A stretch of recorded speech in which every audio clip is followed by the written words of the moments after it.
2, 1, and we are live. Hi folks, welcome to November. Starting to get cold in Canada. This is our live for first live for the month of November, talking about wood hinge boxes. This is something that we do as one of our many fundraisers for our Purple Heart project, which we just wrapped up for 2024. We had 6 classes. We should have had 42 vets. I think we had one cancellation that we weren't able to fill, so we probably had 41. So 41 combat wounded vets got to come spend 6 days in the shop from quarter after 7 in the morning until 10 o'clock at night, sometimes 10:30. Learned lots of skills, had some fantastic results. And the results are both excitement of the guys when they're leaving and how good they do their dovetails and how well they learn to sharpen. We had Jack Hughes here, our last class, 97-year-old World War II vet from Ohio. Isn't that amazing? Lots of guys, lots. Great class, wonderful memories, can't wait to do it again. Next class is April. Dates are going to be released sometime here in the next week or so for 2025. It'll give you, how long do we give them, Jake, 3 days. No, how many days before they get we release them and then, what? 3 days. 3 days? I thought it was the end of the month. What? I thought we released the dates and then it goes for sale. No. So we release the dates, and then 3 days later we release the dates. But when can they actually go in and purchase? 3 days later. I thought we gave them time to arrange their schedules. No, we give them 3 days. Okay, so you heard it. Anyway, so there's room for 42 paying students. If you know anybody that you think would qualify as a scholarship vet, have to have been wounded in combat or in a combat zone, whether it's a mental wound or physical wound, doesn't matter. We treat them all the same. And they have to be either honorably discharged or still active duty, and they've got to be able to get into the country of Canada. I'll give you an example. If you are convicted of a DUI in the United States, that's classed as a felony in Canada and you can't get in. So, help spread the word for us. There's some upcoming events that hopefully Jack will, actually there's an event going, a Purple Heart fundraiser going on right now. Do you know where it is, Jake? Just that it's in Texas. Oh, it's in Texas somewhere. Maybe Jack will come on and give us a little update on it.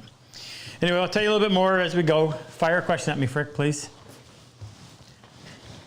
All right, first question comes from Mick in Coventry, England. Mick in Coventry. Hi, Mick. He says, for hidden hinges, what dictates the diameter of the dowel hinge in relation to the thickness of the back and top? Oh, well, a quarter inch diameter hinge, which whatever the millimeter equivalent would be, you have to, here's a really good way of looking at it. You have to. How come I'm delayed? Jake, can you hone in on this? Here's just some samples. These are what I call beginner boxes. They're really simple. I might even get around to making one for you tonight. I don't know for sure. So this is made out of walnut, and the top and bottom are Baltic birch. It uses a spline, and I decided to do the hinge out of holly so it would stand out. So there's the, can they see that well enough? Yeah. There's what the hinge looks like from the end.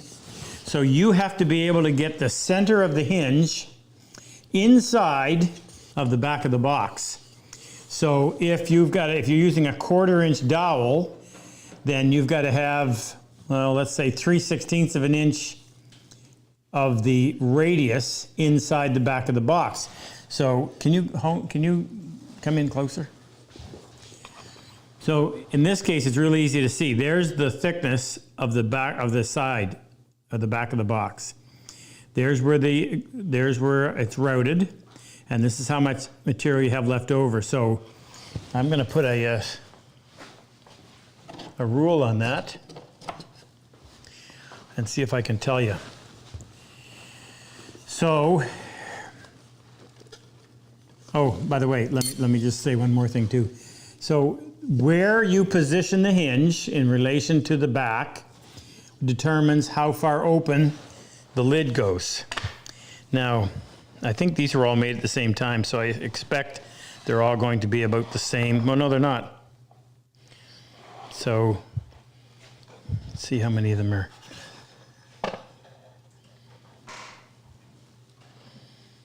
You know, these are all a little bit different. So if we compare this one to this one, so do you see how much more open the lid is? I'm just making the backs flush and the tops. And here's a really big difference. So, depending on where, I gotta get rid of this splinter I just inherited. Depending on how far open you want your lid to be, and I'm gonna give you a reason why, you may wanna control that. Hold on. Got it? Metal splinter. Let me go grab a couple more boxes. See if I can't give you a really good sample. Put them all over here. I've spent the last 3 days making urns. If you want a lot or open up one? I want to show both. Here, just found exactly what I want.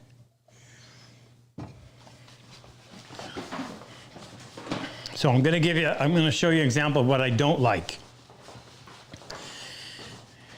Can they see this well enough? That's the urn, by the way. I'll show you that in a minute with the prototype. So do you see this? See how you can see down through here? I don't like the lid to go so far back that it opens up and it shows that gap. So I much prefer to have it stop right about there.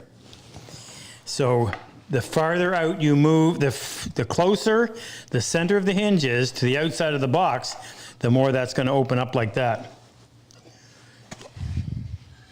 There's one that's right on the cusp. You can't see, but any more than you would have. And then here's a good example of the way I prefer to have it. So I want it to be upright enough that it won't close on you. It'll stay open, but not so far back that it shows that gap. So all that gets factored into where you position the groove. So on this 1/4 inch hinge, I cut, trying to give you some really solid answers here. The back of the box on this sample is just barely under 3/8 of an inch. The groove for the lid is, I'm going to give it to you in 30/2 of an inch because it was 7/32. So I could have, and you want to have, because of the way you cut the groove, you're cutting this piece. The back piece stands up like this as you go across the router. So here's your router bit down here. You're going across like that. So you've got to have some material on this side of the groove to keep your lid from falling down, right? It has to have some material there. So I'd say at a bare minimum on this one, well, I could have removed, got to go back to 30 seconds. I could have taken off 3/32. I could have made that 3/32 of an inch narrower, so that would have made it, instead of 11/32, it would have been 8/32. Do the math. What's 8/32? A 1/4. 1/4? Duh. So that could have been a 1/4. It could have actually gone a little bit less than a 1/4, but I wouldn't want to go much less than a 1/4. So back to trying to answer your question now that I've explained all that. The biggest deal is you need to have, I'm going to draw this out so that you understand exactly what I mean.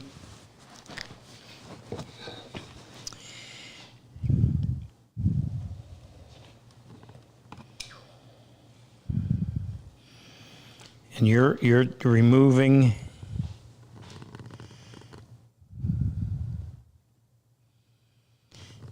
so you're standing it up like that. This is what the core box bit is removing.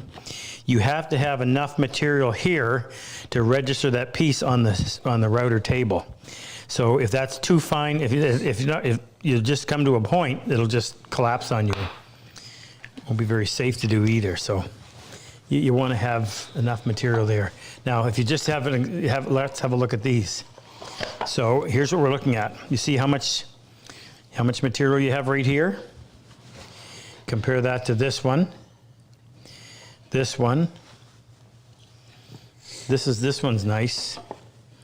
That's a relatively small amount. That one's got a lot. And that one. These are all quite heavy. I've made them thinner than that, but. So you got to take about, what would you say, not half of the diameter of your hinge.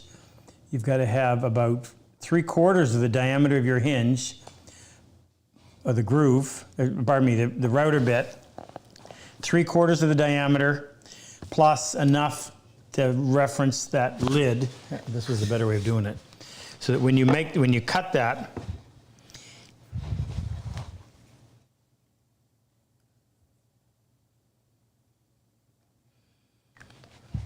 when you're running that over the router, you've got to have enough material here to reference this on the table. I think I got my point across. Next, Frick. Wait. Wait. Well, you should explain that the strength of the hinge itself is reduced. Oh, well, yeah, we didn't throw that in. But, so what Jake's getting at is this. The more open this goes, it means that you have moved the center of your hinge closer to the back. If you've moved the center of the hinge closer to the back, that means you have a lot less material, wood fiber between the hole, the 16th inch diameter hole in each of these pieces, and the actual back. So that means, how much work would it actually take to break that lid off? Well, it wouldn't take as much on here as it would on one of these where there's considerably more material left on the back.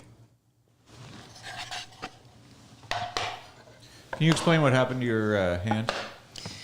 Yes, Anita, our chef girl RD, told me that when you use the cast iron frying pan to let it heat up to the point where the water droplets bubble before you cook your eggs and then they won't stick. And I put oil in there and I was cutting up potatoes for my breakfast and the potato went in a puddle of oil and came back and it burned the back of my hand. This knuckle and this knuckle in particular. So, and Band-Aid, nothing would stay on because every time I'd reach into my apron, it would tear it off and then it started tearing the scab off every time and it was a mess and it looked really gross. So Jake's wife bought me this tonight. And Kyle Perrell said he could have flown up if we wanted a wood hinge box expert to be present. Uh-huh. Yes, seems to me the last one he sent us, that lid laid back a little bit too far, Kyle Perrell. Kyle actually does a good job on them. Oh, I'll talk. Is there another question, Frick? Oh, yeah, several. Okay, I'm gonna talk to you a little bit about the spacing too. I'm gonna go grab a couple because I forgot about this. So, can you guys sing to them or something while I go get these? Can you still hear me, Frick? Yeah. All right, I'm just gonna get some sample boxes and show you what I do with the spacing. Because that, I think that's a factor that some people ignore. And I'm going to show you what I like and see if it jives with what you like. And I'll save you some hassle.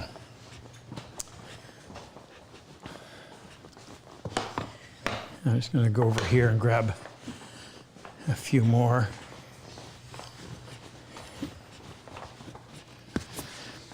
one of these, one of these, one of these. Trying to reach back and get some that I made a while ago, so I can show you a little bit of progress over time. One of these. Okay. That wood show is in, or that event is in Austin. Austin right now? Yeah. Goes tomorrow too? Yeah. Okay, we'll put the link in there. So anybody in the neighborhood, they can go. Okay, so here's what I'm going to explain to you. And that's the actual pieces of the hinge. So you can keep them all. See if I have one that's that way. So this one's a little bit of an anomaly. These are the same size, which means I simply took this distance and I had 1, 2, 3, 4, 7 pieces. So I took that distance and divided it by 7. Now I did this a little bit differently because I used the sapwood of walnut and the heartwood of walnut, so you get a little bit of a contrast. This is another example of each segment is the same size. But I used to, more often than not, do them like this, where I would put small ones on the bottom and then big ones on the top. So when you divide up your piece, I would take, say, 3 1-inch pieces. So if I had 8 inches to divide up 7 times, I would take, in this case 5 times, I would take 3 1-inch pieces, so 8 minus 3 is 5, and then I would just divide 5 in half, which is 2.5. So I would attach the big piece to the lid and the smaller piece to the bottom, and I always do that. I don't like it when the larger number of pieces are attached to the top. It just makes more sense. I think it looks better when the pieces attached to the lid are captured on both ends by the bottom. What's this one? Here's a good example. This is one I really like. You see the spacing on this? Are they close enough they can see? See the spacing on that? So there's the 7-piece hinge, but you have, that's not the 7-piece, yeah it is, 7-piece. So I made little short ones in there. You can't make them much shorter than that. It's too hard holding on to them to drill them with the drill jig.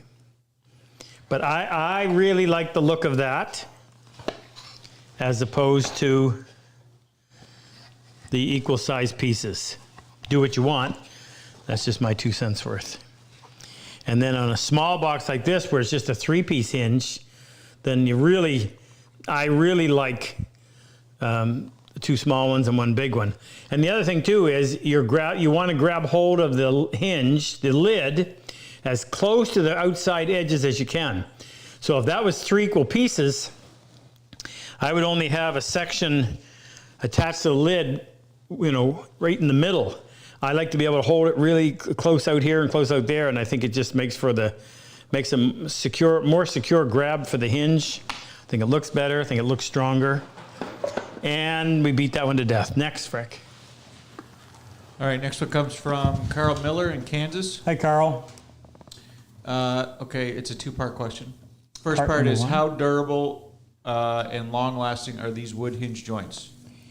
Okay, so let's see some dates. Don't know the date on that one. This one is 1999, so this one is 24 years old, still in fine shape. See the date on this one. 2006, 18 years old, still in good shape. I think this is an old one too. This is 1999. The rest of these would be, this one's old. This one is, this is 2006. So you can tell I went on spurts. And then a lot of these this is 2022. Don't know the date on that one. I mean, I've had one break. I've got it right here. I think this one. No, this is one that got soaking wet. and it still managed to stay together. But I had one kicking around here that had fallen off of, it was sitting up on top of here. I don't know why I put it up there. And every time this door closed, it would wiggle. Here it is right here.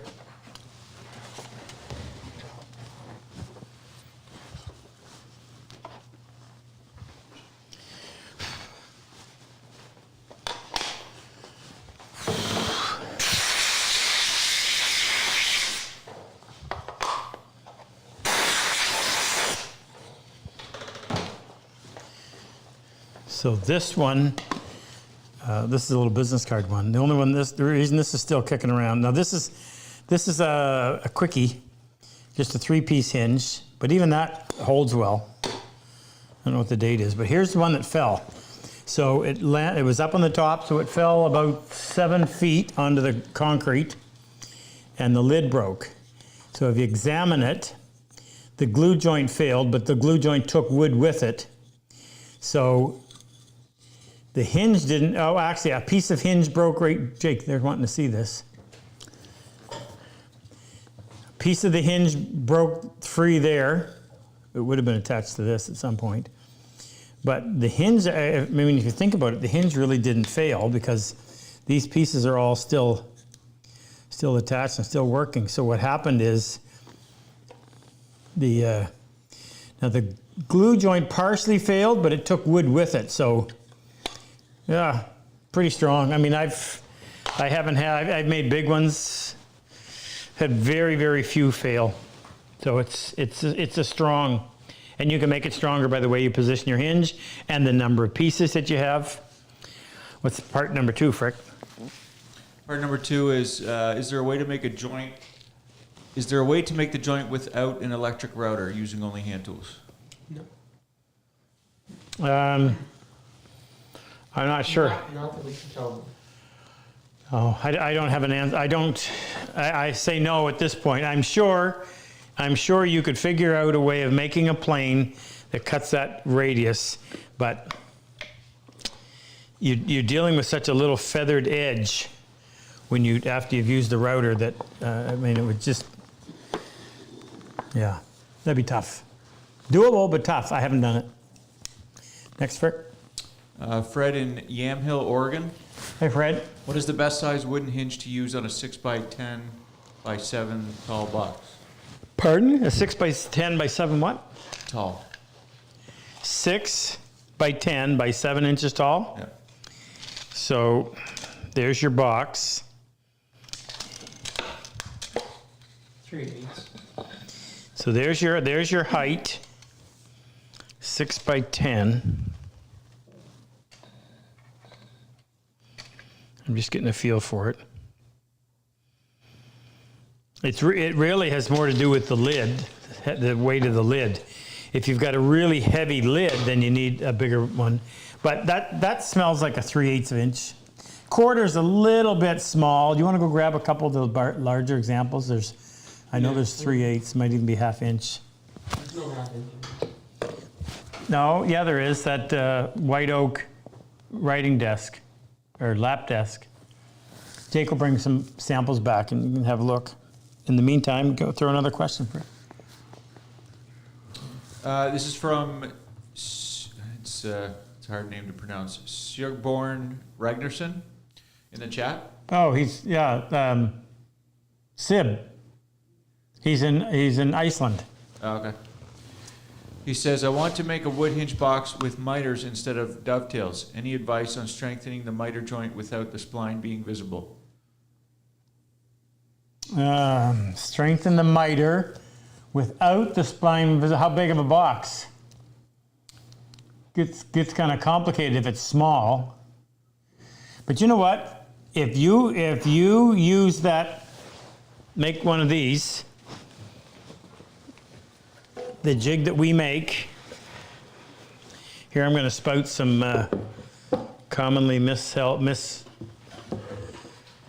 What's Sib's last name? Who? Sib. Oh, Sibby? Yeah. Riggers. Oh, no. That's him. I don't know how to pronounce it. Frick just butchered his name. Yes, I did. Sibby. I'm not from Iceland. Okay. Let me finish this answer.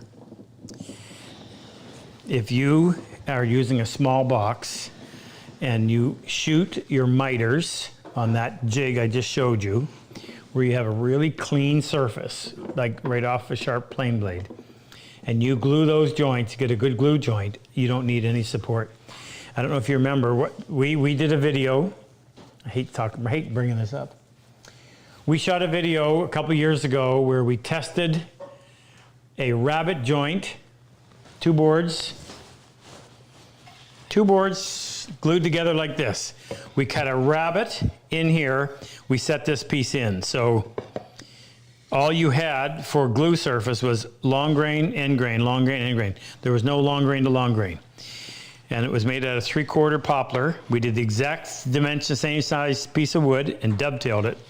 And you could stand on both of them. When we finally got the rabbet to work, now when I say a rabbet joint, there was no mechanical advantage to the rabbet. It was all just glue surface, and it was all long grain to end grain. When we finally got it to break, it took wood with it, so the glue did not fail. So if you want to make a small mitered box, if you shoot those miters so they're nice and clean and join them well, can you dig out my little miter clamps?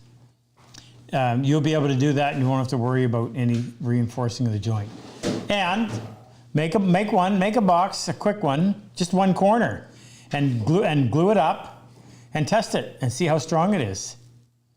And I think you'll find that wow, this is plenty strong, plenty. No, the long ones for the miter. Yeah, Jake's going to show you. Jake's going to get it. So here's some examples of different size hinges. So this, I think after all these years I'd be able to guess. This is a 3/8. That's a 3/8 hinge. I guess it'd be smarter if I just told you the dimensions of the box. The box is 12 by 6.5 by 2 3/4 tall. Now, like I said, it's more about the hinge. How heavy is the lid? So the lid is a piece of solid walnut that's 7/16 by 10 3/4 by 6 3/8. Here's another one that is another 3/8, yes, about the same size. Now this one I put a little lid stay in, so I used a piece of round leather so that it would cushion that, so that wouldn't fall back. This actually supports it. Didn't need it, but I did it anyway. Here's one, again 3/8. I thought I used half on one of them. These are all 3/8. Nope, this is half. So here's an example of a 1/2 inch. But this is a much bigger lid. So this lid, which is actually MDF, veneered on both sides, banded all the way around with white oak. This is 13 by 10 3/4, 9 3/4, and it is 3/8 of an inch thick. So I didn't need to go. I could have gone 3/8 on that, but I'm happy I did. It's fine. So there's some samples. You're gonna do a piece of furniture, like a hope chest, then you definitely want to go 3/4 on the dowel. And I've done that before too. What was Sibby's question? Oh, supporting the mitered, yeah. Now, if you're still wanting to do it, again, you got to tell me how big the box is going to be, because trying to cut splines or blind splines in there are doable, but you got to have a little bit of size to it, because you'd be dealing with splines that are so small. I don't think you gain anything from it. Don't gain anything from adding the spline. I myself would do the miter. We should actually do that. We should do that as a video. Make a miter and just glue it, clamp it with our method. Where are those clamps you're going to bring so I can show them? Oh, so here's the flat miter clamps that I use. So that's the profile. Sandpaper glued on here. So when imagine your grain running the other way. So this is your big chest. So this would be clamped to that piece like that, and this would be clamped to this piece. You put your miter together, and then you clamp, your hold, this is clamped, bottom and top. The sandpaper helps to hold it, and then you just reach across there and clamp, and it works beautifully. Oh, so beautifully. We'll do a YouTube, and we'll determine how strong an unassisted flat miter is, and we'll actually compare it maybe to. We'll do one with some splines. We'll do one with some hidden splines, and we'll do them as just a nice clean glued joint, and we'll compare that. If Luther's paying attention, write that one up, Luther. That sounds good. Go for it. Next one comes from Ali Dances in the chat. Hi, Allie. Is there differences to the hinge using an inset top versus full top? Is there say it again, please. Is there differences to the hinge using an inset top versus full top? So here's what he's referring to. Or she, I don't know. Allie can be both. Here's two pieces of cherry boxes. There's one, and here's the other. So in this example, which I've done hundreds of, maybe even close to 1,000 now, I don't know. The hinge sits in between the ends. The ends are taller than the front and the back, and they're taller by the thickness of the lid. So when you do your dowel, obviously before you assemble, you cut the radius in this piece. So when you build this, you have to make sure that you've got enough material. You have enough material on top. This doesn't show very well. Can they see this, Jake? Yeah. You have to make sure that you have enough material above your tail. See right here, you can see that little tiny step. This is a better example. You have to have enough material away from the tail so that if I cut a radius in this piece, it won't cut into the tail and then show out here in the end. So you can see where it stops, just there, just enough. And it sits down in there nice and neat in between the two. And I really like the way it works. Also allows you to get, if you look at that fit, the fit between the lid and the inside of the two ends is really, really close. And I do it so that it's just literally there's no gap, visible gap whatsoever. Great. The wood does not expand this way, so you don't have any worry about it seizing up. Now this one, I do it as a box. I make a box with the bottom in place. Everything's all done up, and then I cut the lid off. And then I take the two pieces, and this piece runs over the router like this, and this one runs over the router the same way. And you just set your dowel in. It gives you the advantage if you can actually put a little bit of clamping pressure on your dowel this way to tighten up those joints, those individual joints, and away you go. Now, the only downside is, which is the reason why I did this, you end up seeing your dowel because it comes out through here. This is an example where I actually did it on purpose so that you could actually see it. And there's where it's the same species of wood and it's kind of hidden. So, your call. As far as how you actually go about making the hinge, nothing changes that way. Nothing. Next, Rick, please. Next one comes from Christopher Hurst in the chat. Hey, Christopher. What lid size would determine if you wanted to use a substrate like MDF with veneer? Okay, say that again, please. What lid size would determine if you wanted to use a substrate like MDF a substrate like MDF with veneer? Well, I can't think of any example of where I wanted a really thick lid. I like to keep the lid on the Proportional side. yeah, thin. Use these as an example. So this lid, this would be about as thick a lid as I would go. And this is solid wood. So this one measures 7/16. That's a pretty thick lid for the size of the box, but it looks okay.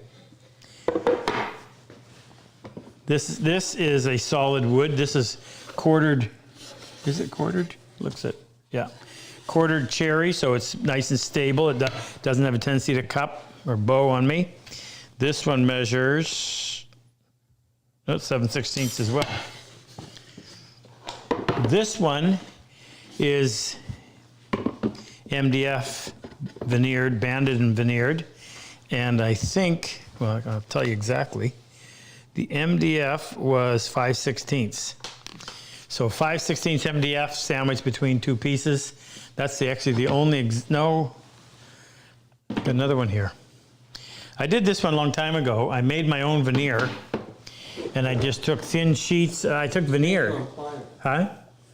Made my own plywood, that's what I meant to say. So that's pieces of bird's eye maple, and I don't remember what the dark wood is. Oh, it's mahogany. And I just sandwiched it together, grain running opposite directions. The problem is, see what it did? It didn't come out flat. Huh? Plywood's notorious for that. Yeah. So I don't think, well, you can get 1/4 inch MDF. So I mean, I would venture to do a lid 1/4 inch using 1/4 inch MDF. By the time you veneer it on both sides, you're probably going to come out 5/16. Yeah, I don't think you want to go any less than that. I don't think I would bother with 1/8 inch. Get down to those small sizes, they tendency to move. So survey says 1/4 inch. Next, Rick. Wait, What? Stevie said the size would be roughly 14 by 10 by 2.5. So the box is going to be 14 long by 10 by 2.5. Which is probably what that oak one is. Yeah, I would do that. I would mock up a corner, clamp it properly, and the big advantage when you dress that miter with a sharp hand plane, as opposed to a table saw or sanding, seems you get a much better glue joint. So I would do that first, and I would see and I'd give it a day to sit and then see how strong it is. And I think you'd be pleasantly surprised on how strong it would be.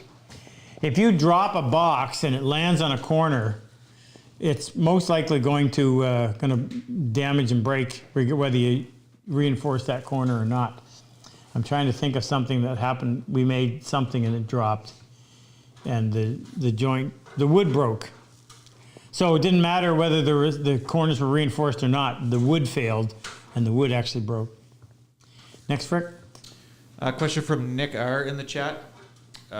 Luther answered this one, but maybe you can elaborate. Are there any finishes that expose the wood hinge joints more than others? Oh, yeah. What happens sometimes, I don't know if I got an example. If you oil the box, this is wax, that's lacquer, that's lacquer, that's lacquer, wax. I don't have it because of what it does. What happens is, especially on a light wood, the oil will run down in there and it'll actually suck up in the end grain of the pieces and leave a dark line. So it'll make the sections of the hinge stand out. That's oil. So that's the reason why I tend not to oil boxes with wood hinge boxes. Now here's this was oiled. And you can see all the divisions in there. This is lacquered, and you can't see anything. This was oiled, and you can see all the divisions in there, even though they're nice and tight. This is oiled, and you can see all the divisions in there. So for that reason, I don't oil the boxes. I don't oil the wood hinge boxes. Next, Rick. Anthony Steventon says, question for And Rob. Tony? How is Rob cutting his dowels? How am I cutting them? Making them or cutting them? He says cutting. Okay, so Anthony, I need to know, are you talking about how I make the dowel, or how do I take the dowel and cut it into segments? Two completely different things, because both have detailed answers. So let Frick know which one you mean. Next, Frick. Gabrielle Bennett in Hull, Quebec. Hey, Gabrielle. Hey Rob, what would be one or two? Ça va? Showing off my French. Ça va. Do you want to? Yeah, ça va. How's it going? No, that's comment ça va. No, ça va is ça va is the we're friends. You want to do the translations for me, Frick? It's comment ça va means how's you doing. And Yes, you but say, that's "Ça va very bien," formal. means That's I'm doing, formal. I'm doing well. No. If your friends are talking, you say ça va. Ask him. He'll tell you. Frick. School teacher. Ça va means how's it. That's it. Have you ever what would be one or two of the most essential tools in order to start building wood hinge boxes other than the wood hinge dowel and drilling jig? At least one router for the hinge. You have to have a router for the hinge, and we sell router bits that are actually true half round. That's why we get them made. They're actually a half round, and that's the problem when you go looking for core box or half round bits. A lot of times they're not actually half rounds. They come to a bit of a point. That does not work.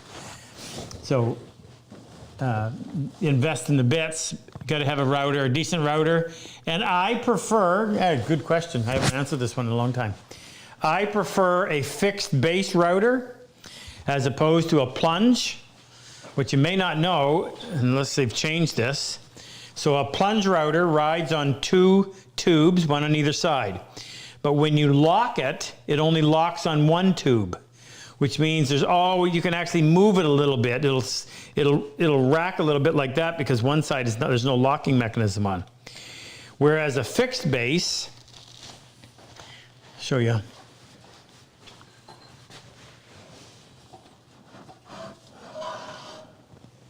So this is a little mini, but this is a fixed base. So when you clamp that, I don't want to change the setting because I'm doing something with this. But when you clamp that, this whole sleeve tightens against the motor, and it's a much more secure, nicely locked in base. And I don't want anything to move. So get your, and you know what, you don't need any more than a 1/4 inch router for that. If you want, you can buy a 1/2 inch. You can always buy collets. I suppose if you're going to get serious about this and you're going to be cutting a lot of the finger joints, I'm going to change what I just told you. So when I make the finger joint jig, I use a 1/2 inch and a 1/4 inch.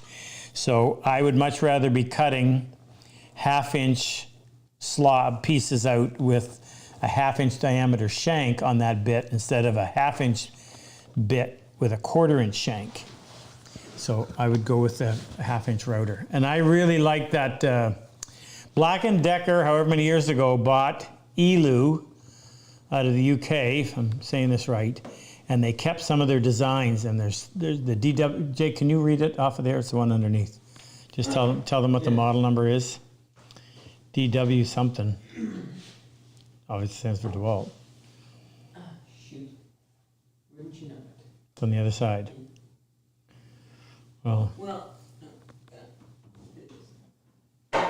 Jake's looking. You got one over here. No, I don't think so.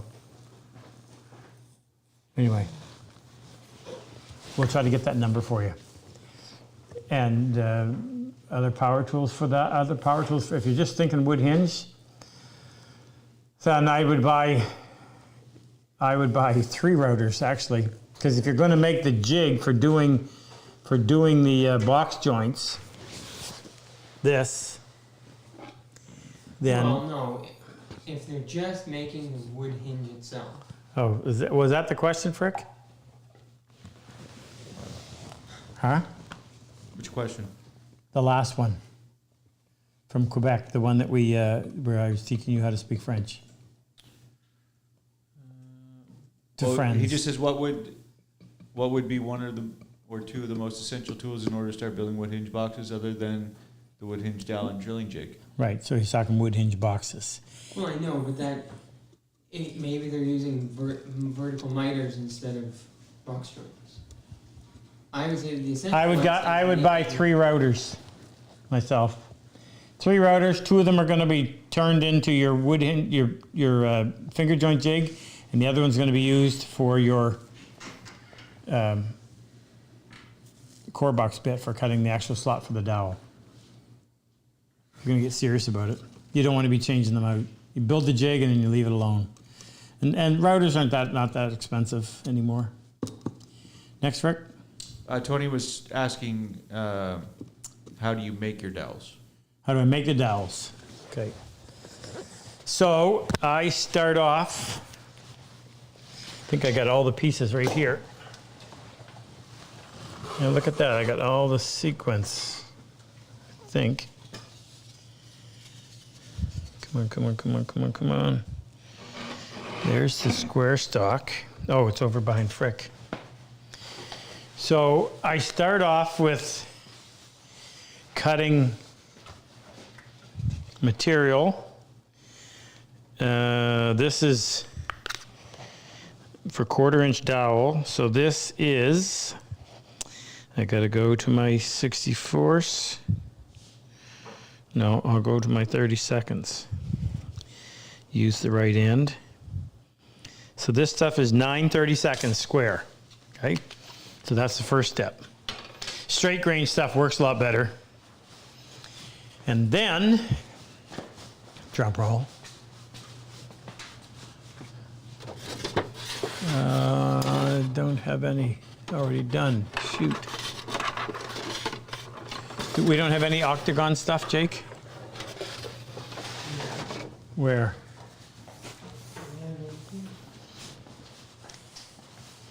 And then on the table saw. Without cutting yourself. Yeah, I did that. On the table saw, you want to knock off the corners. You don't have to. You can do it on a table saw, or you can make a little jig. Do we have that little jig around? I haven't seen that in a long time. I wonder if it's here. The one with like the nail in it? Yeah. I just took a piece of MDF and I cut a little V slot in the MDF, put a little finish nail in the end so I could set this piece of squared up stock in there like that. And then I took my block plane and I would just plane off the corner and then I would rotate it, keep doing that until I ended up with something that looked like this. Now all you're doing is just speeding up the process. And you try to get it a perfect octagon. It doesn't have to be perfect, but close. Then I put it in my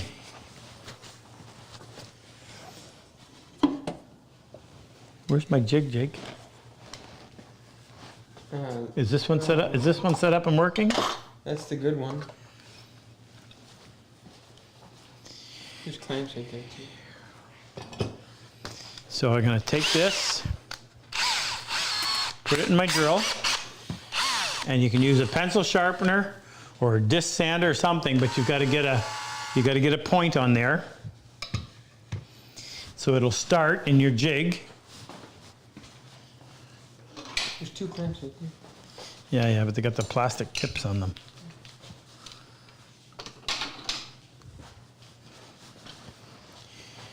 Take my jig, I'll explain this a little bit in a moment. Clamp that in place. Now I clamp it so that I can follow this, I can use the side of the bench to kind of guide me. You'll see what I mean.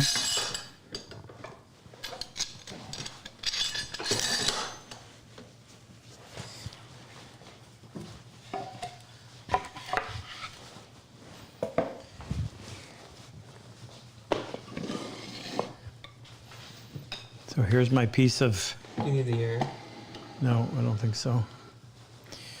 So you want to have this, I'm using the fence, I'm using the edge of my bench to keep this lined up. You're up too high. And then you got to be down the right height. Down. You're up too high. And then you start feeding that through. And you got to feed it at a rate that won't allow it to burn, but won't allow it to tear. You just have to figure that out.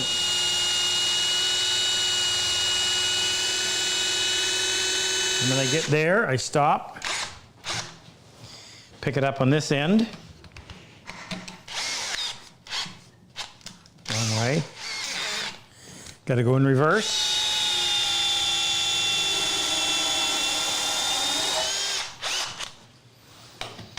And when you're done, you got a nice piece of round dowel.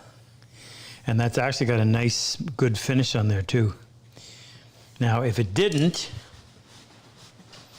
or if you need to size it just a little bit, because you got to, oh, Jake, where's all those things gone? They get Right there on the drill press. Huh? Oh, I got one here. I take these sanding sponge. I need to show you two. Out here, on where? On the filler drill. I think it's on the base. No, Okay, they're right behind you. in here. No. Oh, give me a second. Well, I don't know where they are. We had the electrician in here, Roger, doing work on there, so everything got moved. But if you can imagine, I take and put a piece of 320 grit paper on this and 320 grit paper on another piece like this. And then I put this back in the drill. And squeezing this between the two just allows even pressure. And then while it's going, I just move it in and out like that. It'll clean it up and it'll size it a little bit. But that's not a very accurate way of reducing the diameter. It's okay for a little bit, but trying to sand wood to keep it perfectly round, you're always going to have a grain that's harder than others, and it'll go oblong on you quite easily. So, but that's how we make it. Gives you a perfect dowel. I usually get set up and I do run a whole bunch. When I have this thing working perfectly and it's nice and sharp, I just keep cranking it out. Right there, right here.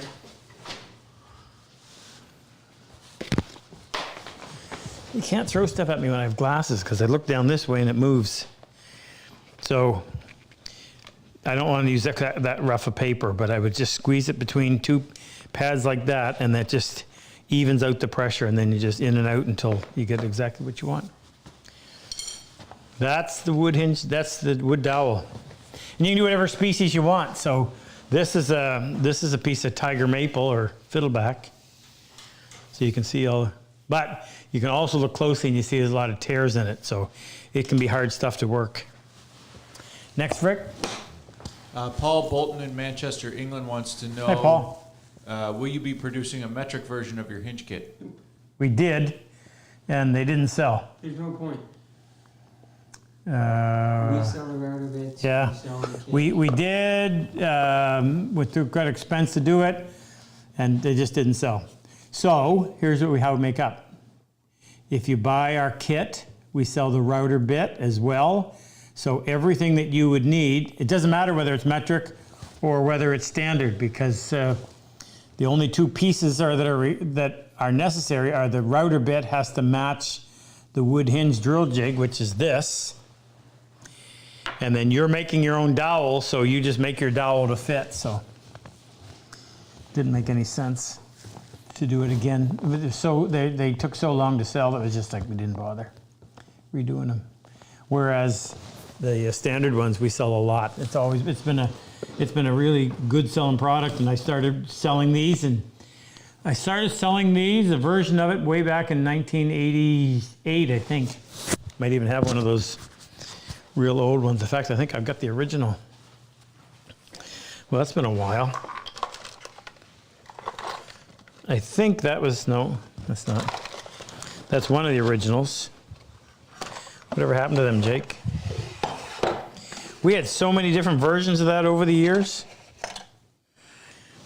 I think this was my original wood hinge drill jig. Tim, I can't remember Tim's last name. He was went to the university with me, and he was a machinist, and he made this for me. But we made them out of aluminum over the years. The problem with aluminum was that they would sometimes make blonde woods. They'd leave black marks on blonde wood. There's an aluminum one that we did for a long time. And then my genius friend Paul got a hold of the idea and came up with the kit. So the kit consists of, this is a commercial time. I can't take it apart. So there's what you get in a kit. Why can't I undo that? Can't get at anything either. Give me just 1 second, see if I can take this apart.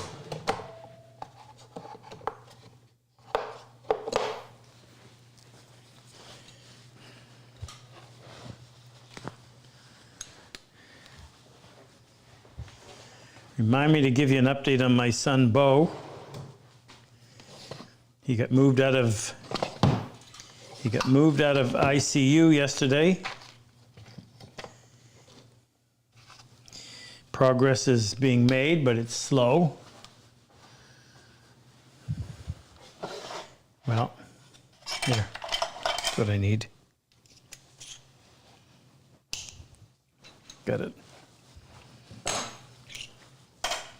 All right, so here's what the kit consists of. We'll call these receivers. There's a 3/4 inch receiver, a 1/2 inch receiver, a 3/8 inch receiver, and a 1/4 inch receiver. And then you have 2 of these. So what do we call these, Jake? Drill holders. Drill hole, bit holders. So these, one holds a 1/16 inch drill bit, and one holds an 1/8 inch drill bit. So you put the drill bit in there and you lock it. There's 2 little set screws on either side. And then you can go in and mix and match. So if you want to, now typically you wouldn't use anything but the 1/16 inch diameter on the 1/4 inch. But on any of the bigger ones, you could either use a 1/16 or an 1/8 inch. You just mix and match. So you put that in there like that. Or let's do it this way. Take that apart. The holes in the side allow the shaving to escape, so it doesn't get trapped in there, which then leaves you having to stop and blow it out between every one. You put that in your drill.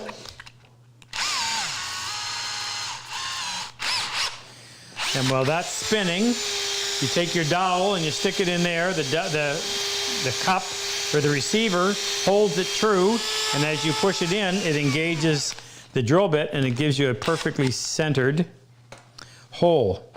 Here, I'll show you with this one.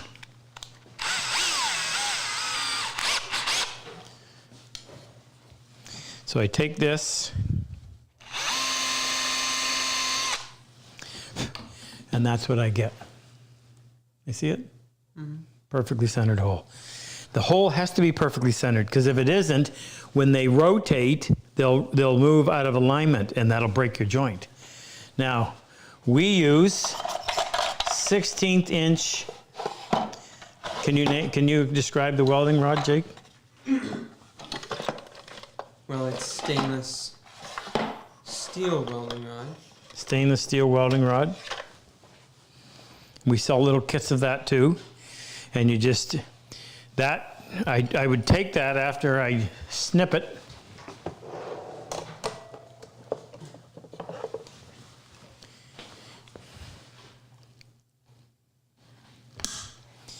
And you put that put that in the hole, bottom it out, and then I snip that off. And then the other one meets, and they just rotate on each other perfectly, and it works wonderfully. There you go. Next question, Frick. Where can you buy it and how much does it cost? I don't know. You can get it on our site. And we've got lots in stock. So if you want to do wood hinge boxes for Christmas, hurry, hurry, hurry. Next, Frick, please. Dan Patton in Fall River, Nova Scotia. Hi, Dan. Close by. Have you ever tried to make a box or even just dovetailed lignum vitae? Oh, have I ever tried to make a box in lignin? It's so hard. I've dovetailed boxes in cocobolo. I've dovetailed boxes in Veneered.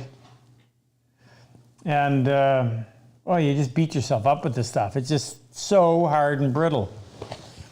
We're actually going to do a video coming up on the way that I've modified the way I do half blinds on really hard wood. So we just did this. We're building in the online workshop. We are building a desk. Here's the desk we're building. It's going to be fiddleback ash. It has 2 drawer boxes on either side, one on either side. These are going to be made out of macassar ebony. And we're trying to get the look. And in doing that, I wanted a full-size mock-up. So I had a bunch of these drawer cases left over from a drawer making class that I taught 20 years ago. So I took it. I'm using English brown oak, so here's the English brown oak veneer. I had this piece all done up, veneer tape on it, and then I dropped a tool on it and busted up the veneer. Stupid. So here's some more that's got to be done. So that's all going to be put together so the grain is continuous. And what I want to experiment with is having the grain run all the way across from the outside edge to the outside edge. So it's going to be cross grain construction, but it's on veneer, so I don't think it's going to be a problem. So the grain for the drawer front is going to start here. There'll be a slight break right there. It'll continue across the drawer front, slight break right here, and then it'll continue on to here. So all you'll see is just this panel of English brown oak, in this case, with the only breaks you're going to see are the little finger recesses, but this will all be veneered in English brown oak as well. Anyway, I said all that to tell you, I know, I've been all through the trouble of making 3 drawers, 2 of them so far, but cutting out the waste in this white oak just destroyed the chisels, and it was so much work. It's like, oh my goodness. And then I remembered Alan Peters used to use a little 1/4-inch router to do a certain part. And I thought, I'd try that again. And it was like, oh my goodness, from now on, that's how I do it. It's just waste removal, but it is so much better. Watch for the video. The question was, say that again, please. I drift. Easily. Was that have you ever tried to make a wood hinge box or even dovetail lignum vitae? No. So now that I'm thinking a little more about what you said, so the problem with those oily woods is that they just don't glue well. The only wood hinge that I ever had fail, and it failed because the glue didn't hold, I had made the hinge out of, I don't know if it was cocobolo, or it was something that was a naturally oily exotic woods, and I tried everything and it did not glue well. So no. So what I do is I will make something like, well, here. So this, no, here.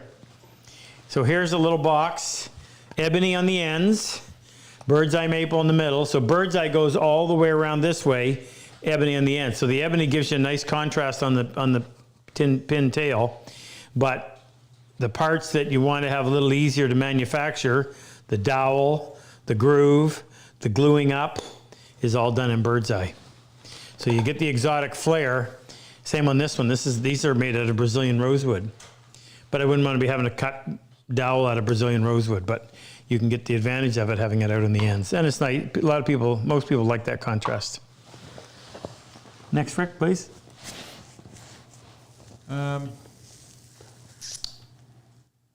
Scott Beckstrom in Ridgefield, Washington. Hi, Scott. How do you set the location for the dowel grooves so that the lid opens to slightly past 90 degrees without trial and error? No, I don't do it without trial and error. I play with the fence. Where is it, Jake? Is that it right down there? No, it's over here.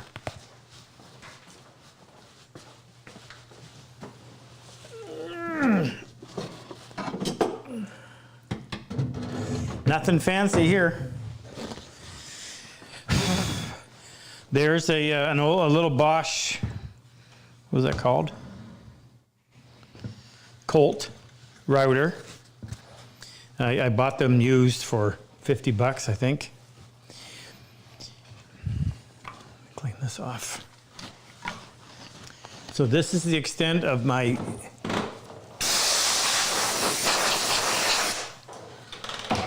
wood hinge apparatus. So, am I too close? So, little Colt router, my 1/4 inch bit, my fence. I just clamp this on the end of my bench and I can run my box lids. So what you do is you just play with this fence and you move it one way or the other. This is easy enough. The cutter has to come up through just slightly less than half the diameter. So you don't want it coming up 1/8 of an inch. You want it coming up 31/64. Show you what I mean.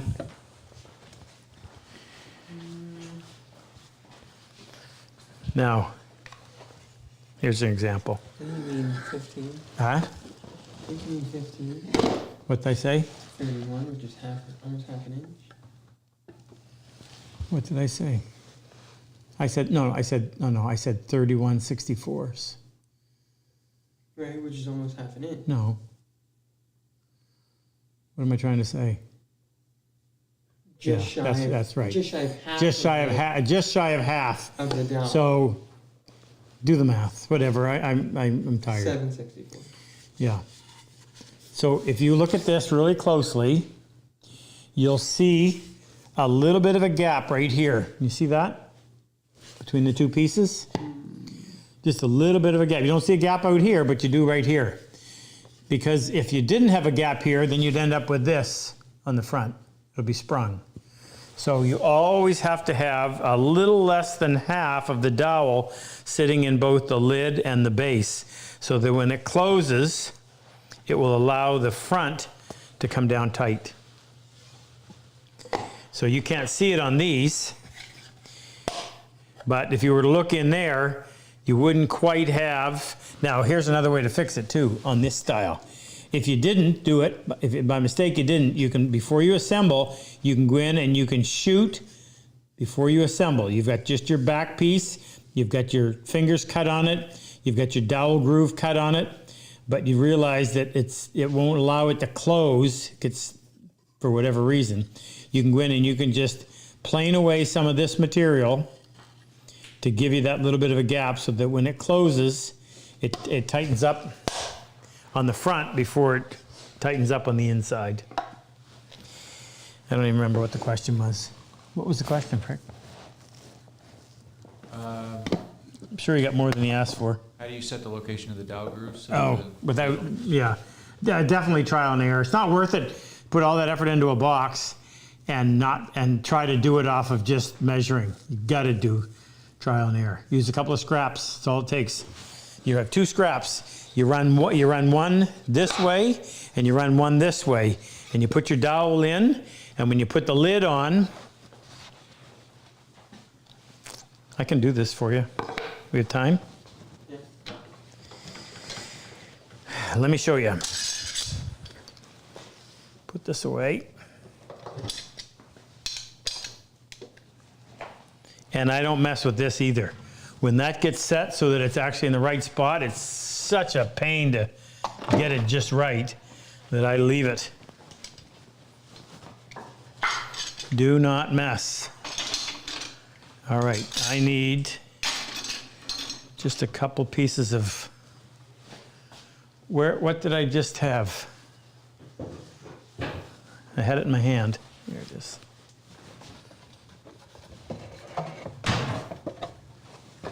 Whose chair is that, Jake? That's in one of yours. Okay. So,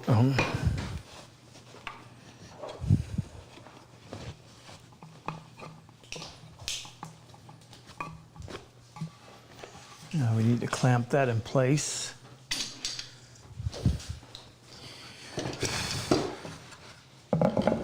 And I just clamp this to the end of my bench.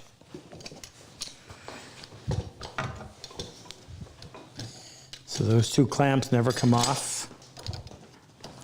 So you got to dedicate a few tools that you'll only use for this purpose, but it's worth it, and then you don't have to mess around with it every time.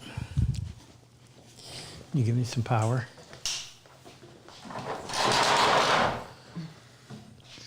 I'll grab a couple pieces of wood.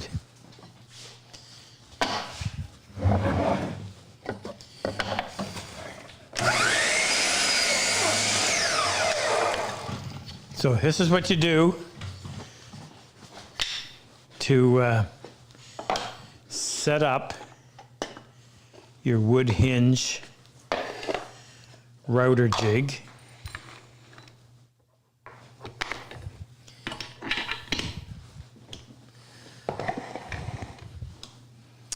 I made this box for my wife, and I took it somewhere with me. I usually wrap them really nicely, and this one ended up, something rubbed against it in this suitcase and marred the top. And that was all hand dovetailed too. That was a lot of work.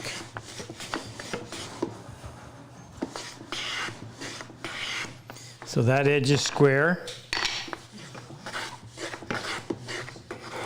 Come on. And that edge is square. Jake, you got to turn the router on. You got to pay attention to this. So we'll mark these. This will be the lid, top of it, and this will be the back. So turn my router bit on. So I'm taking that inside corner. This is my lid.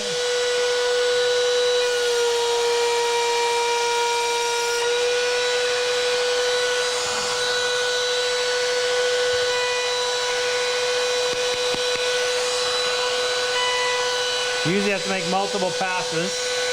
And then so that's going to sit like this. So the lid lays flat, and then the back sits up on its edge like that.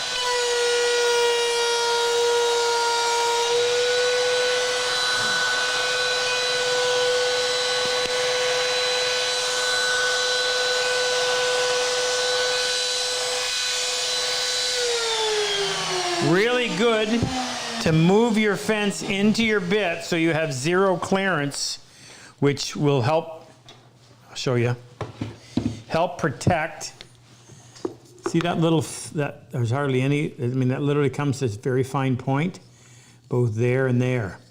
Because when this goes together, the better the better that is, the better the joint's going to look when you put it together. Now, I usually take a little pair of tweezers and just go in here and get rid of any wood fibers that are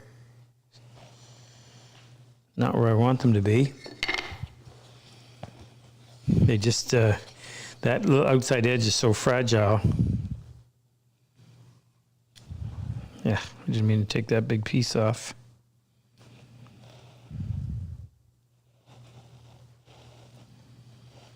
Okay, So then you would take your dowel. Where's the dowel that we just played with?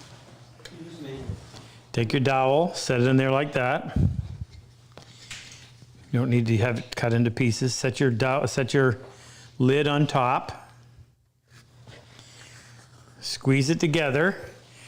And then take your square and put your square in there like that. And you see the little bit of a gap?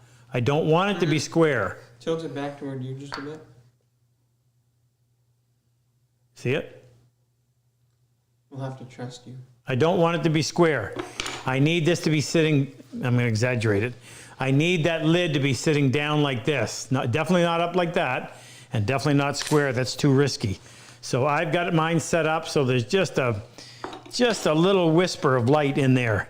But that just means that when you assemble it, the lid will actually close out here, and you know you've got exactly where you want. And because you do the top and the bottom with the same setting, you just, one goes this way and one lays flat like that. Your same setting works. Easy. Show them what you're talking about, where if it was going to be sprung, you could plane it before it Oh. So if I ended up putting it together and it was actually sprung, so dowels in place, I put the square in there. Sprung or square. Sprung or square, yeah. And there's a gap, you know, this is open, I'm exaggerating, it's like that. So what you can do is just come in here on your shooting board with your grip installed on your 18-inch or 24-inch Cosman shooting board. Currently on sale. What? Currently on sale. Oh, are they? 18s? Just come in here and take however many passes you need. Now, you don't see it because it's on the inside of the box, but you would do that, and what that's going to do is that's going to create a little bit of a gap here, and that'll allow that lid to sit down so it won't be sprung. This is informative. Frick. What? So let me give you a quick update on Bo. So my child number 8, son number 3, Bo, who's 20 years old, was in a really bad motorcycle accident a month ago tomorrow. Fractured 15 vertebrae. He was driving home. I'm sure he was probably not going the speed limit. Probably going under. Yeah, under, right. And somebody backed out of the driveway onto a main road. You're not supposed to do that. He slammed on the brakes. The car clipped him. He went down, and I think what happened is he went in front of the bike and slid underneath a parked car. And then, of course, the bike jamming him in underneath there. Took him to the hospital. He went to the hospital in the ambulance, obviously, with a piece of tailpipe that went from his inside of his groin down into his knee. They had to remove it in there. Broke this femur, crushed that ankle, but the 15 vertebrae that's the big issue. So they just let him out of ICU yesterday. He still has a trach. Got rid of the tube, intubation. You know, trying to get his diaphragm to work properly because you're laying there for a month, not breathing on your own. And they just moved him into a regular unit, but it's neurosciences. So he's in a room with 4 other patients because they need 24-hour care, but one nurse can take care of 4 patients. So anyway, the 3 other patients are all dementia patients, so they're talking and screaming and going on day and night, so he can't get any sleep. So we're trying to find another spot for him, but his spirits are up, and he's young, he's strong, he's fit, he's healthy, everything you'd want in your corner if that was you. So I appreciate all those of you who've been praying for him. He's coming along. Now, I also want to tell you about this. So my friend Moose, his 50-year-old son died here just a little while ago, and he was a big football fan. He was a forever Vikings fan. So they wanted me to make an urn, and between he and Moose and myself and Jason's wife came up with this idea. So this is a Vince Lombardi trophy, NFL trophy. So now this is a prototype I did out of pine. so they could practice the laser engraving. And then the real one, I'm doing 3 of them. I delivered the second one today, made out of mahogany. I got some Cuban mahogany from Mel at Exotic Woods. Beautiful stuff. 16 quarter, yeah. So this is all hollowed out, and the ashes go up in there, and then there's a 3/16 brass plate that's flush on the sides. Just makes it a little bit, because this is a little top heavy, but it gives us some weight on the bottom, and it's also an easy way for us to hide where you put the ashes. So, and then they laser engraved some laces on there and the logo, but it turned out quite happy. They were the big celebration of life today, and it was packed. So that's what we're doing. Any vets to say hello to? If you're a combat wounded vet that has been to our class, any one of the 22 classes that we've had, 22? No, 32. 32 classes. And you've been here and you're on tonight, we'd love to say hello to you. And is anybody watching that? Well, I've seen Kyle. Kyle. That's it. Jeff's here. Jeff O'Connor. Jeffrey. Kyle. I'll let you two. Boom. Boom, boom. Boom, here.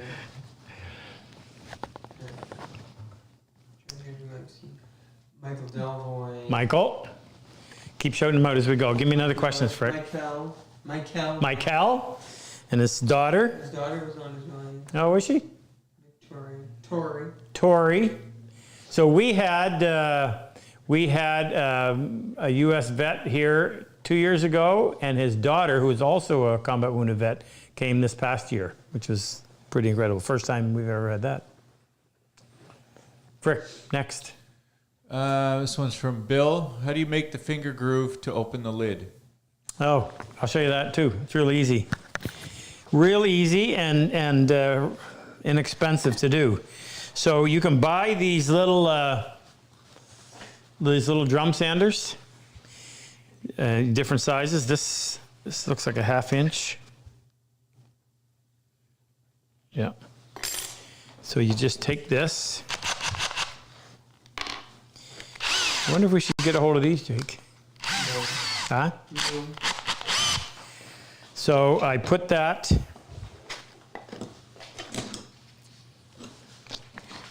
This is the back, the lid. Yeah, I'll do it on the inside of this. Now what I do is I tip. Where are you going, Frick? We need to hear that. Can you while you're gone? I'm not going to faint.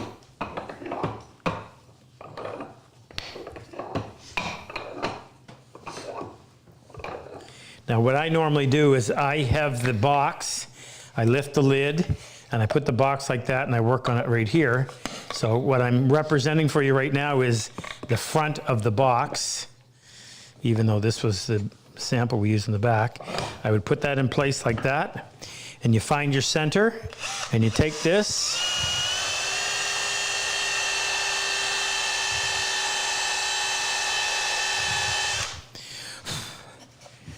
and then I typically, because I don't have, I'll wrap 320 grit paper around here, the self-sticky stuff. Make sure you do it so that the flap doesn't come off when you turn it. And then you get that little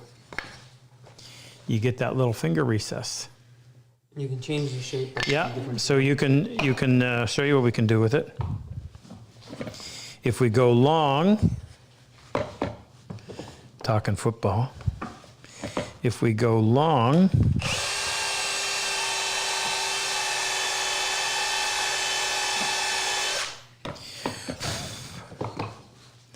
you kind of get a smiley, cartoon shaped smiley face.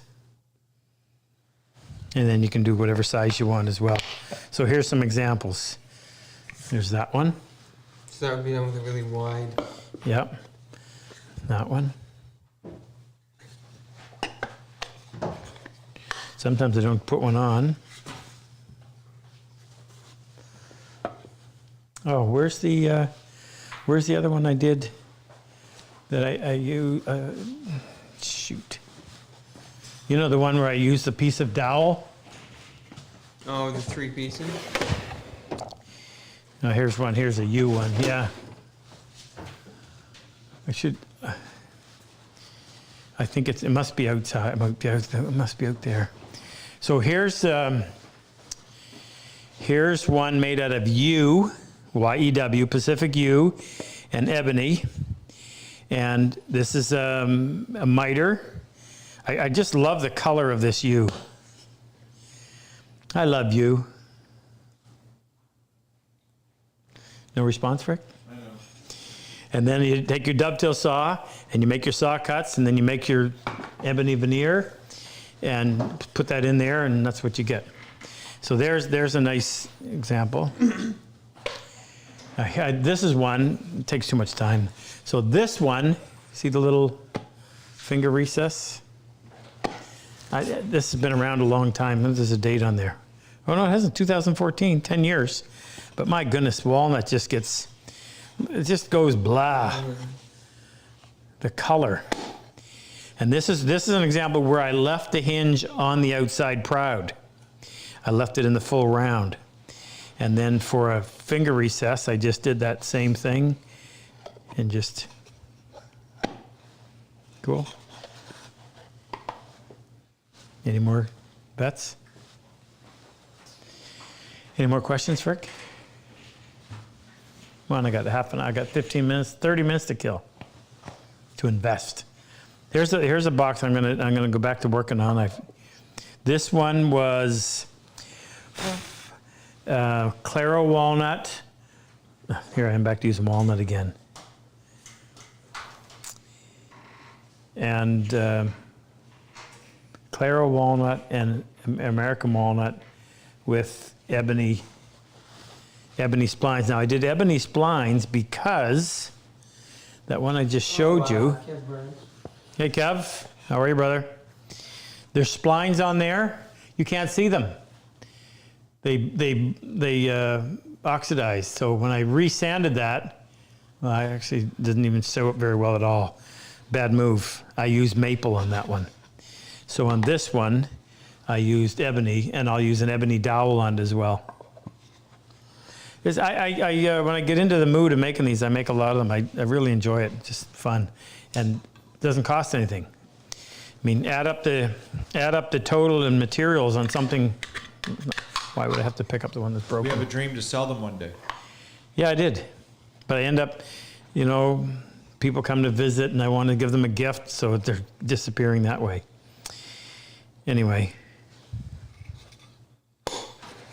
next, Rick. Fred in the chat says, Fred? do you resaw the wood for your thin sides, or do you take it from the middle of the thick board? You can resaw it. You can resaw it if your joint is sufficient that it'll hold it from cupping. And any kind of a box joint or a dovetail joint is sufficient that it'll prevent it from cupping. So here's a on that note, Jake, you gonna follow me here? Dom's on. Dom is he's down in Texas with those boys. I saw his picture. No. Oh no, that's Omar. Omar, right. Is Omar on? So, talking resawing now. I wanted to do this fast. So, and I didn't want to waste a bunch of material because it was just a prototype. So I took pine board. That's almost, no, I thought it was close to an inch, 15 sixteenths. So this is 2 drawer sides, which means I only had to lay out and cut, 1 corner dovetail on each one. And then I went in and I put the tape on both sides, so I was able to transfer tails to pins, all with this piece this thick. Now, the reason I'm telling you this is because on the first one I started on the bottom drawer. On the first one, I cut them first, and they instantly bowed, cupped, and now I'm trying to transfer tails to pins, and I'm having to hold it down because it's rocking like this, and I didn't get a good joint like I wanted. So on the next one, I decided to do the way I just described to you. So I did everything, cut out everything, and then the last thing I did is I took this board over and I ripped it on the table saw, And I was able to put it together before it had a chance to start to cup, so it turned out really well. And let's define really well. There's really well.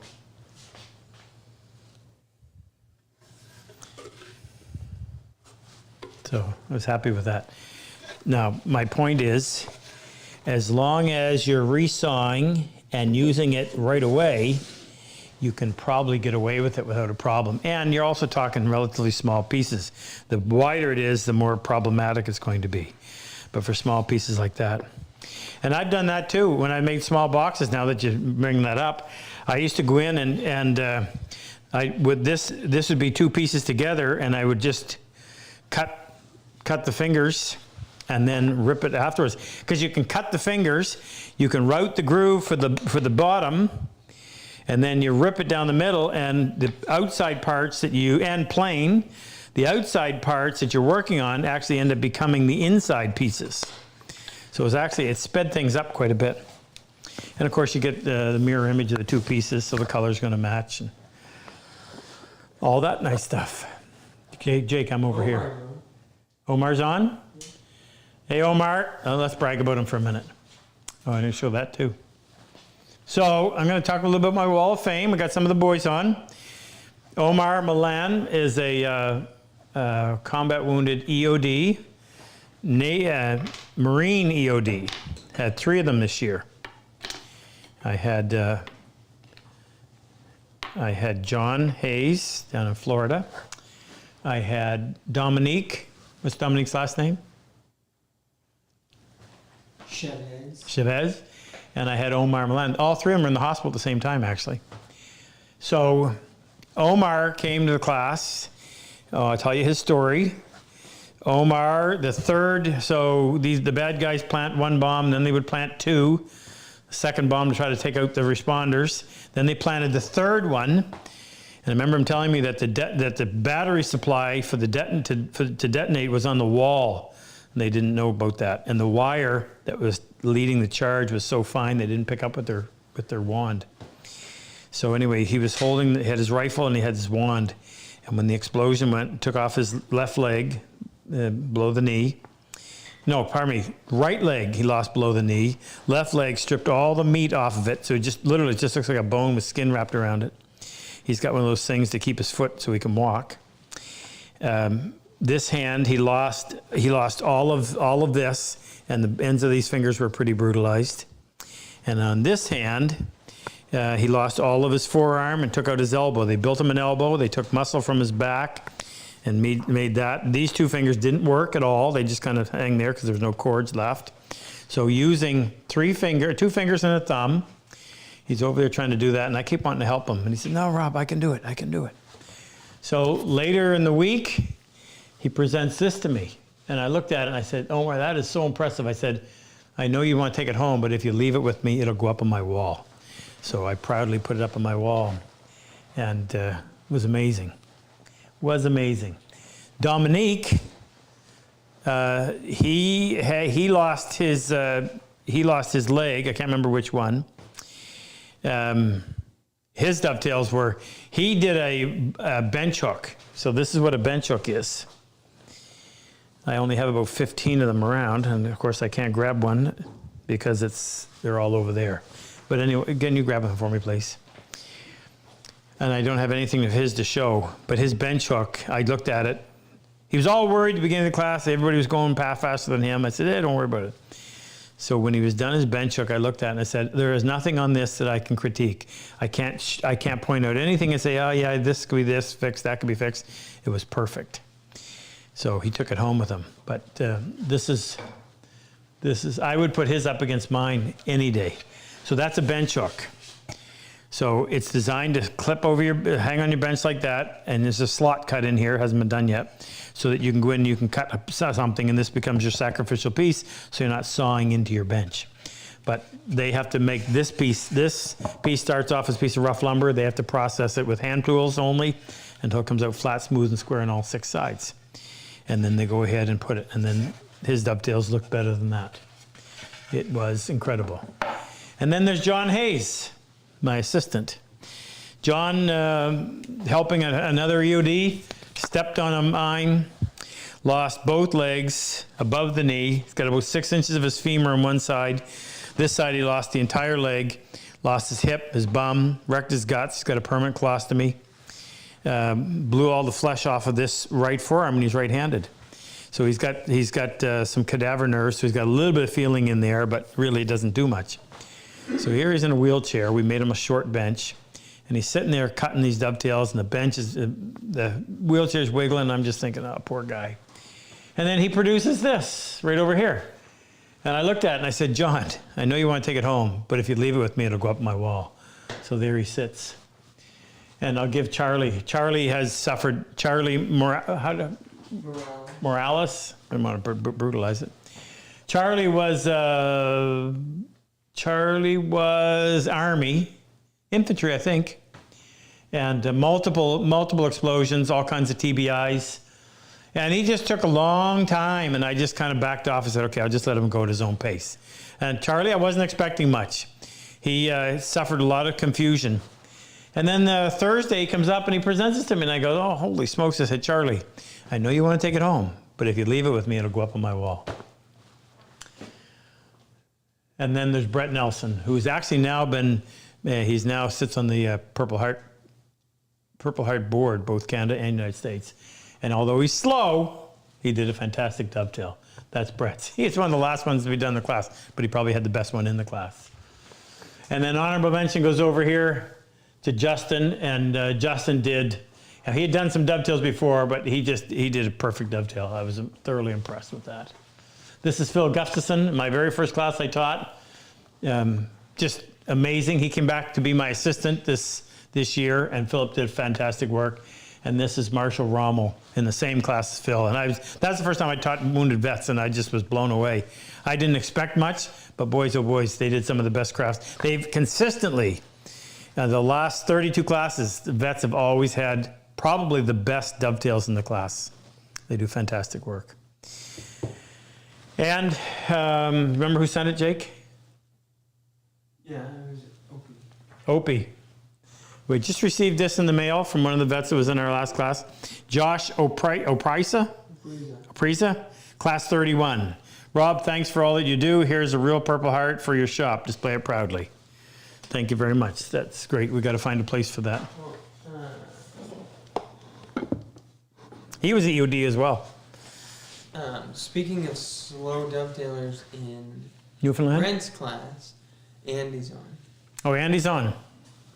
Andy that came back to be my assistant in September? Andy that came back to show Kyle how to assist. Yeah. When was Andy here? September? September. Great assistant. My wife was so impressed. So impressed with you, the way you taught Kyle. Frick, next. This one comes Wait a from sec. I'll entertain any questions you guys have about some of these guys and the work that they were able to do. So, Doug Berger's also at that. pardon? Doug Berger is also at that that trade show thing there. Yeah. Why did he just speak up? Oh, he just said that he's there with Omar, Michael, Delvoy, Jack, Daniel, and Brent. Yeah, I saw the picture. Thank you, boys. You're doing a wonderful job. Luther just asked me today if I'm willing to go and do a couple of events in the U.S. this next year, and I said certainly. So we're going to go down. Pretty sure we're going to go down to Virginia Beach and also to Greenville, South Carolina. We'll tell you more when we book them. But the Woodworking Guild in Virginia Beach has built and delivered, I think, 12 benches for the Purple Heart Project, for the Bench Brigade. So we're going to go down there and do a fundraiser, just like we did with. We went and spent. When we were there, Jake? I can't remember the date. Do you? You were just there, May. May? No, June. Sorry. June. So here's a picture. We went and I called Mark Spagnola up. I had communicated with him in the past. I said, Mark, I'd like you to help me do some fundraising for the PHP. So we went to his new shop, which is in a fire hall, former fire hall. And these guys, I'll mention them in a second. So we did a meet and greet on the night before. We did a through dovetail seminar in the morning, a half blind in the afternoon, sold tools. We ended up raising somewhere around $25,000 for the Purple Heart Project. So see if we can name all these guys. So this is the slowest dovetailer in the world. And this is Ralph Sutton. Ralph volunteers with PHP. I think fundraising. And there's Jeff O'Connor. And that's me. And that's Mark's wife, Nicole. And that's Mark. And that's Mark's cameraman. And, oh shoot, I can't forget somebody.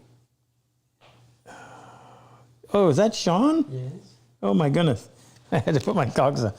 That's Sean of the Sean Shim fame.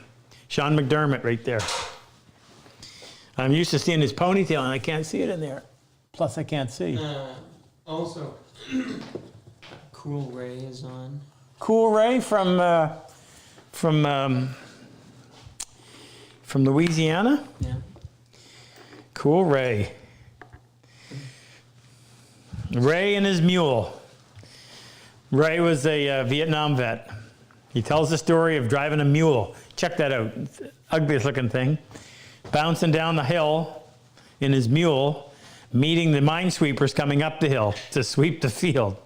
I don't think he said, hey guys, don't worry about it, I just checked it. He survived. Also, Dorothy's here too. Oh, Dorothy. Really? Hi, Dorothy. Good to have you on.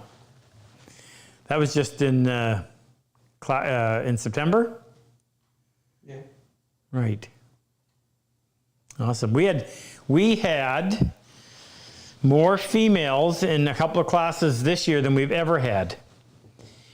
So that was, Dorothy had three. We have three in Dorothy's class because we were supposed to have had four.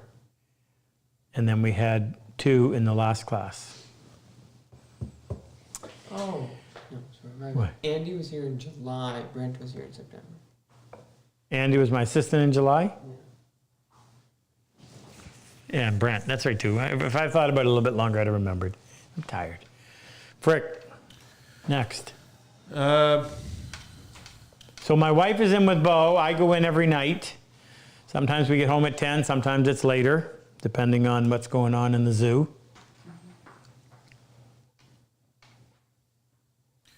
Question from Lloyd. Hi, Lloyd. What range of prices can you sell wood hinge boxes for?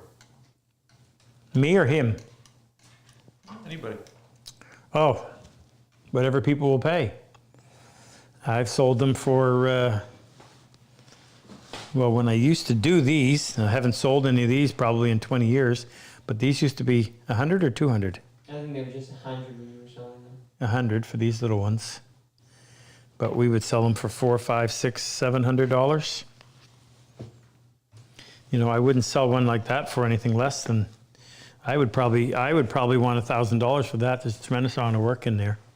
That's English walnut with holly inserts on the dovetails. You just, what are you willing to part? You know, they're going to give you a handful of dirty cash. You're going to give them a beautiful box.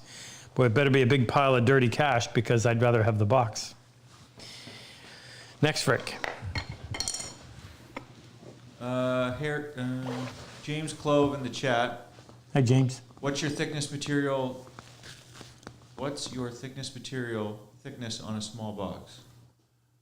Okay, you're going to say that again. Let me see if I got this right. I copied and pasted it.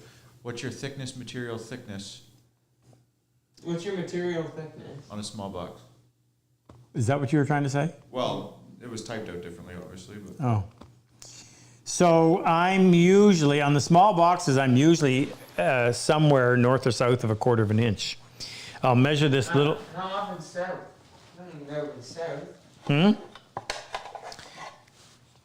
So this little ring box, the lid is just a little over 3/16. The ends are 5/16. The front and back are 3/16. So 3/16 is probably the smallest I go. On this box, which is made out of Douglas fir, it's actually, I mean, it's not a really exciting, it's not a really exciting wood, but if you look at how nice, tight grain it is, and I did that on purpose.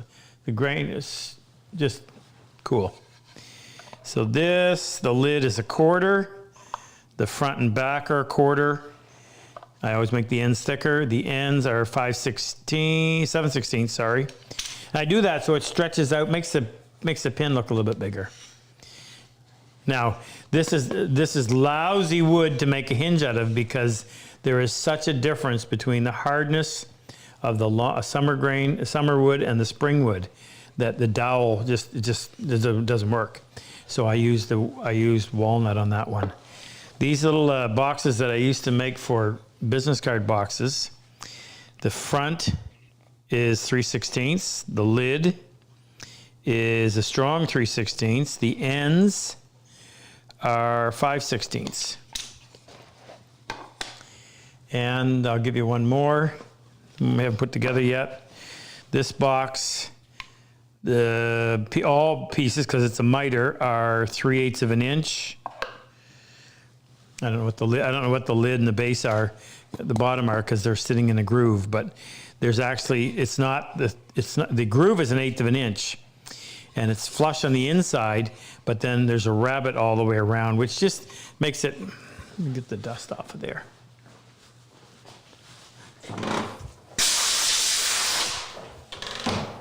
This is a really nice, pretty piece. It'll light up when it's finished. This is a really nice, pretty piece of Claro walnut. But by having that's got to be pinned because it moves. There. By having a little rabbet all the way around there, it just gives a little visual interest. Otherwise, it's kind of boring. Next, Frick. Let me know if any more vets are on, Jake. I always go on afterwards and see, and I see all kinds of guys that were on there that you guys missed. Frick? Chris in the chat says, Hey, Chris. How wide does the lid have to get so that you switch to veneer, MDF versus pure Oh, wood? yeah, that's a good question. Well, it's the luck of the draw, right? There's, what is that, 3 1/4? 3 1/4. At 3 1/4, I feel okay. You get much beyond that, and I start to worry. These boxes, the solid wood ones. Do you know where my measuring tape is, Jake? No. You just grab a roll. Yeah, I know. I just don't want to make scratches on it. So this one, but this is quartered cherry, so it's nice, stays flat, is 7 inches. This piece of walnut, which is pretty much just flat sawn, and that was 6 7/16. And I would be really leery about going even that wide on stuff that wasn't quarter sawn, but it has managed to stay flat. I haven't had a problem with it. This one on the bottom is almost 7 inches. So I feel okay up to 3 1/2 inches. I don't think you have a problem. I don't think you have anything to worry about as long as the width of the lid is not more than 3 1/2 inches. But you get much over that, and you're asking for trouble.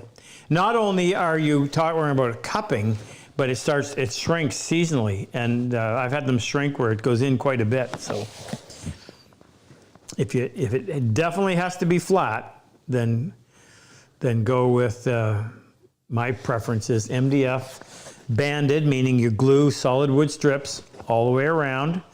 You can miter them if you want to. The problem is if you miter them, then it becomes difficult to do that final fitting because you may expose a little bit of end grain when your miter's off. So I usually band the 2 ends, flush it up, and put the other piece on. You're not fooling anybody. And they see it when they open it up, and then sandwich that in between the 2 layers of veneer. And usually you get away with having it stay nice and flat. Next, Rick. Jim in the chat, Jim C. Hey, Jim. Do you tend to use certain woods for the hinge? I have tried different woods and they break when making the dowel.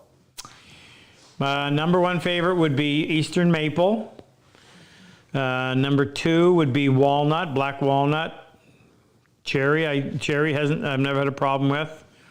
So close grain woods, you don't want to use stuff like ash. I would avoid ash, I would avoid oak. Anything that has big open pores in the springwood. I mentioned the Douglas fir. The Douglas, especially the new growth, the Douglas fir, it's like the wood is pieces of hardboard with styrofoam in between them. That springwood is so spongy, it just will not work. You start putting, no, never mind, it just doesn't work, stay away from that. Maple's always been my go-to. Even though I'm sitting here looking at one that's made out of white oak. That hinge is white oak. Cherry, walnut, white oak, cherry, walnut. Holly, holly's really nice too, but terribly expensive. Holly's a beautiful wood. Nice thing about holly is you don't have to worry about matching the grain on the dowel when you lined up, because there's no grain, it's just white. Next, Rick. Okay, last one. It's only 5-2. Yeah, we're wrapping up. Wait, what? It takes you 10 minutes to even close, and then we still have a draw to do. Why? Did we raise some money tonight? I don't know. It's us, Luther. Yeah. We're over 1,000. All right, Jim says, do you tend to use certain woods for the hinge? No, that's the same question. This one's from Harry. Hi, what Harry. are your general ratio of the sides of ends to front to height? Nothing. I don't measure anything. I hold my hands like this and say, this, that, whatever. So that golden rectangle is almost something that you naturally fall back to, or you end up doing. I'll give you some examples here. So I really like those proportions. I wish I had that one Kyle did. Kyle did a box that he sent to us. We gave it away as a prize, and it was perfect. It was just perfect. The proportions. The dovetails had gaps all over them. The wood hinge didn't work, but the size of the box was just perfect, Kyle.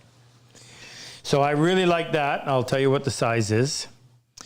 This one is 6 3/4 by 3 1/4 by 2 5/8. That little box, I like that. That has a nice. This is all personal, right? I mean, you may not like this. And then sometimes you got to work around function. So this is designed to hold business cards. So you wouldn't want it that tall, right? And that turns out to be 4 3/16 by 2 1/2 by 1 1/16 inch tall.